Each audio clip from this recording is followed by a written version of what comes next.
Kemudian kita akan membahas lembaga keuangan bukan bank.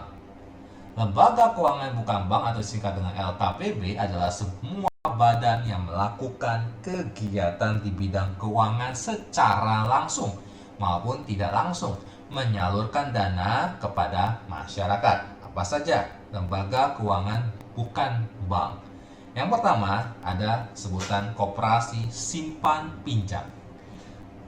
Pengaturan mengenai kegiatan koperasi simpan pinjam atau KSP diatur dalam peraturan pemerintah nomor 9 tahun 1995. Tentu saja kegiatan usaha simpan pinjam hanya dilaksanakan oleh koperasi simpan pinjam atau disebut dengan unit simpan pinjam yang dapat berbentuk koperasi primer ataupun juga koperasi sekunder. Nah, koperasi simpan pinjam adalah koperasi yang menghimpun dana dari masyarakat, dari para anggotanya, kemudian menyalurkan kembali kepada para masyarakat atau para anggotanya dan masyarakat umum. Tentu dalam menjalankan usaha, koperasi memperoleh dana dari beberapa sumber sebagai berikut. Ada 4, simpanan pokok, simpanan wajib, simpanan sukarela, dan sumber lain yang sah. Kita akan bahas satu persatu, yaitu pertama adalah simpanan pokok. Simpanan pokok adalah sejumlah uang yang harus dibayar oleh anggota kepada koperasi pada saat masuk menjadi anggota koperasi yang besarnya sama untuk setiap anggota. Itu yang pertama. Jadi simpanan pokok sejumlah uang yang harus dibayar oleh anggota kepada koperasi pada saat masuk menjadi anggota koperasi yang besarnya sama untuk tiap anggota. Yang kedua, yaitu simpanan wajib adalah simpanan wajib, simpanan yang diwajibkan bayar oleh anggota kepada koperasi secara rutin yang besarnya sama untuk tiap anggota. Pembayaran rutin bisa di setiap minggu, setiap bulan, atau sesuai dengan anggaran dasar dan anggaran rumah tangga koperasi masing-masing. Yang ketiga, kita masuk dalam simpanan sukarela. Simpanan sukarela yaitu simpanan yang sifatnya sukarela. Artinya suka dan rela. Tidak diwajibkan kepada anggota koperasi. Anggota boleh simpan, boleh juga tidak. Besarnya simpanan sukarela tidak ditentukan. Terserah anggota yang bersangkutan.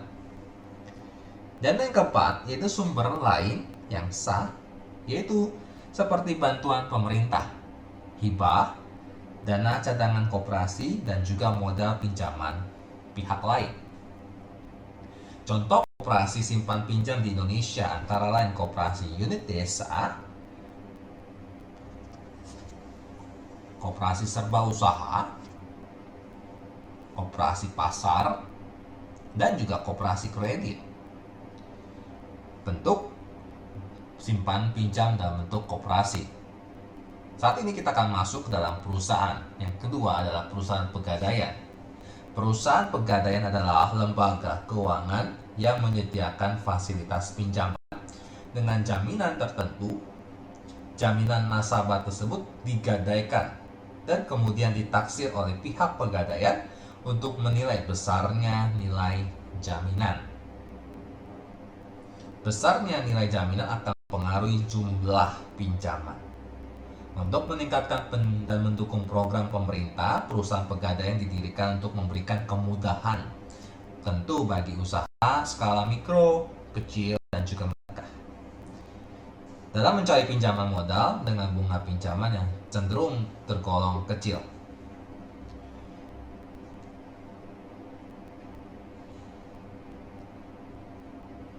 Yang ketiga, yaitu pasar modal dan juga reksadana. Berdasarkan fungsinya, pasar modal dapat dibedakan menjadi 2 bagian. Akan tetapi kita akan masuk ke dalam apa itu definisi pasar modal. Pasar modal secara umum adalah suatu sistem keuangan yang terorganisasi, termasuk di dalamnya bank, bank komersial, dan juga semua lembaga perantara di bidang keuangan, serta keseluruhan surat-surat berharga yang beredar. Sekali lagi, pasar modal secara umum suatu sistem keuangan yang terorganisasi, termasuk dalamnya bank-bank komersial dan semua lembaga perantara di bidang keuangan, serta keseluruhan surat-surat berharga yang beredar. Kalau menurut undang-undang, pasar modal definisi ada kegiatan yang bersangkutan dengan penawaran umum dan perdagangan efek perusahaan publik yang berkaitan dengan efek yang diterbitkan, serta lembaga profesi yang berkaitan dengan efek. Jadi dengan kata lain disimpulkan bahwa pasar modal, reksadana atau investment fund adalah wadah yang dipergunakan untuk apa? Menghimpun dana dari masyarakat. Pemodal untuk selanjutnya diinvestasikan dalam bentuk portofolio efek oleh manajer investasi. Kalau menurut undang-undang, bursa efek adalah pihak yang menyelenggarakan. Sekali lagi, pihak yang menyelenggarakan dan menyediakan sistem atau sarana untuk mempertemukan penawaran, jual, beli dengan pihak-pihak lain dengan tujuan apa? Memperdagangkan efek di antara mereka. Oleh karena itu, berdasarkan fungsinya, pasar modal dapat dibedakan menjadi dua. Yang pertama, pasar perdana. Pasar perdana adalah penawaran saham pertama kali dari emiten kepada para pemodal selama waktu yang telah ditetapkan oleh pihak penerbit atau issuer sebelum saham tersebut diperdagangkan di pasar sekunder. Perusahaan dapat menggunakan dana hasil emisi untuk mengembangkan dan juga memperluas barang modal untuk memproduksi barang dan jasa. Yang kedua adalah pasar sekunder atau secondary market. Pasar sekunder adalah penjualan efek setelah penjualan pada pasar perdana berakhir. Jadi pada pasar sekunder ini para investor dapat membeli dan menjual efek setiap saat. Harga pasar sekunder itu fluktuasi, ada naik, ada turun, sesuai dengan ekspektasi pasar dan juga tentunya permintaan pasar ya.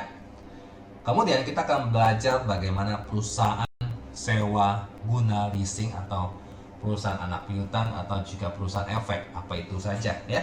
Perusahaan sewa guna, apa itu definisinya? Sewa guna. Perusahaan sewa guna adalah perusahaan yang kegiatannya sewa atau menyewa aktiva tetap, khususnya barang-barang modal. Nah, bidang usaha berfokus pada apa? Pembiayaan barang-barang modal yang diinginkan oleh nasabahnya. Tentu pembayaran oleh nasabah diangsur sesuai dengan kesepakatan yang telah dibuat. Jadi, perusahaan leasing lebih banyak bergerak dalam bidang pembiayaan barang-barang kebutuhan modalnya. Contohnya apa perusahaan leasing? Ada banyak, Adira Finance, ada PT Bima Multi Finance ya. Yaitu Adira Finance adalah sebuah perusahaan yang pembiayaan ya terbesar untuk pembiayaan berbagai merek otomotif di Indonesia. Dan PT Bima Multi Finance itu sebuah perusahaan yang bergerak dalam pembiayaan mobil tentu saja. Yang kelima ada perusahaan anjak piutang atau anak piutang ya, atau factoring. Perusahaan anak piutang adalah perusahaan yang usahanya dalam mengambil alih pembayaran kredit atau suatu perusahaan dengan cara mengambil kredit bermasalah perusahaan lain atau dapat pula mengelola penjualan kredit perusahaan yang membutuhkan tentunya. Nah, usaha ini memang relatif baru di Indonesia. Kegiatan utama perusahaan ini membantu perusahaan yang sedang mengalami kesulitan dalam melakukan penagihan atau pengelolaan utangnya. Nah, keuntungan yang diperoleh dari usaha ini berupa adalah fee yang telah disepakati bersama atau keuntungan dari selisih harga jual maupun juga hasil dari penagihan hutang yang dilakukan. Nah, contohnya perusahaan anak piutang yang pertama ada PT International Factors Indonesia ya. Atau juga di IFC ya. IFC itu adalah perusahaan pembiayaan yang mempunyai spesialisasi dalam pembiayaan anak piutang dan sewa guna usaha untuk perusahaan kecil dan menengah di Indonesia. Kalau PT International Factor Indonesia yaitu perusahaan yang bergerak dalam usaha anak piutang factoring dalam equipment leasing. International Factor Indonesia yang sebelumnya bernama PT Niaga International Factor Indonesia itu merupakan perusahaan pembiayaan joint venture yang berdiri sejak tahun 1990. Kalau nggak salah akhir Oktober 2005. Nah, Bank Niaga yang merupakan shareholder di Niaga Factor Indonesia melepas sahamnya di perusahaan tersebut. Ya, yang keenam adalah perusahaan efek. Perusahaan efek adalah pihak yang melakukan kegiatan usaha sebagai peminjaman atau penjaminan emisi efek atau perantara efek atau manajer investasi. Nah, yang dapat melakukan kegiatan usaha sebagai perusahaan efek adalah tentu perseroan yang telah mendapatkan izin usaha dari Bapepam. Contohnya ada PT BCA Tbk ya, dan juga PT Bank Rakyat Indonesia atau Bank Negara Indonesia Tbk ya. Nah, kita akan masuk dalam sektor yang ketiga, perasuransian. Nah, asuransi didefinisikan sebagai perjanjian antara dua pihak, yaitu perusahaan asuransi dan juga pemegang polis, yang menjadi dasar bagi penerimaan premi oleh perusahaan asuransi sebagai imbalan untuk apa? Yang pertama, memberikan pergantian kepada petanggung atau pemegang polis. Kenapa? Karena kerugian atau kerusakan, biaya yang timbul ya, kehilangan keuntungan ataupun tanggung jawab hukum kepada pihak ketiga yang mungkin diderita tertanggung atau pemegang polis karena terjadi suatu peristiwa yang tidak pasti.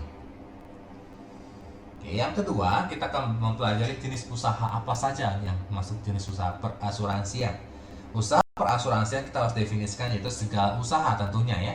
Segala usaha yang menyangkut jasa, pertanggungan atau pengelolaan resiko, pertanggungan ulang resiko pemasaran dan juga distribusi produk asuransi atau produk asuransi syariah, konsultasi dan keperantaraan asuransi, asuransi syariah, reasuransi atau reasuransi syariah atau penilaian kerugian asuransi atau asuransi syariah ya. Jadi sekali lagi, usaha perasuransian yaitu segala usaha yang menyangkut jasa, pertanggungan atau pengelolaan resiko, pertanggungan ulang resiko ya, pemasaran dan distribusi produk-produk asuransi. Apa saja jenis usaha perasuransian? Ada yang pertama adalah asuransi umum, asuransi jiwa, reasuransi, asuransi kerugian. Kita akan masuk menjelaskan yaitu asuransi umum. Asuransi umum adalah usaha jasa pertanggungan resiko yang memberikan pergantian kepada tertanggung atau pemegang polis karena kerugian, kerusakan, biaya yang timbul, kehilangan atau keuntungan atau tanggung jawab hukum pada pihak ketiga, sekali lagi yang mungkin diderita tertanggung atau pemegang polis karena terjadi suatu peristiwa yang tidak pasti. Contohnya itu asuransi umum, yaitu asuransi harta benda, property insurance, atau asuransi rekayasa, engineering insurance, asuransi kendaraan bermotor, ya, dan lain sebagainya.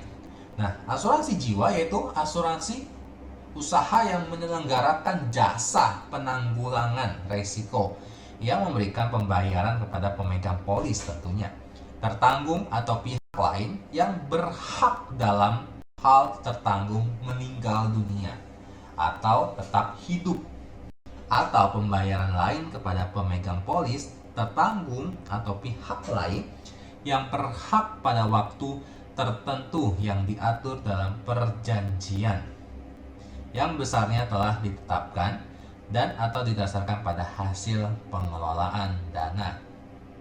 Banyak ya contoh-contoh asuransi jiwa. Asuransi jiwa berjangka, asuransi jiwa umur hidup, asuransi jiwa baik dwiguna ya, kontrak anuitas atau tahunan, asuransi kesehatan ya, banyak hal. Ya, itu asuransi jiwa. Yang ketiga adalah reasuransi. Reasuransi itu yaitu usaha jasa pertanggungan ulang. Reasuransi, pertanggungan ulang terhadap apa? Resiko yang dihadapi oleh perusahaan asuransi. Nah, perusahaan penjaminan ini menanggung ulang ya pada resiko-resiko yang dihadapi oleh perusahaan-perusahaan asuransi yang bergerak di bidang asuransi maupun juga penjaminan ya. Nah, contoh perusahaan reasuransi di Indonesia banyak ya, PT Maskapai Reasuransi Indonesia Tbk, PT Reasuransi Internasional Indonesia, PT Asuransi Indonesia Utama. Intinya adalah ada perusahaan asuransi. Nah, ini PT reasuransi, berarti dia menanggung perusahaan asuransi yang sudah ada, yang sudah bergerak, berdiri.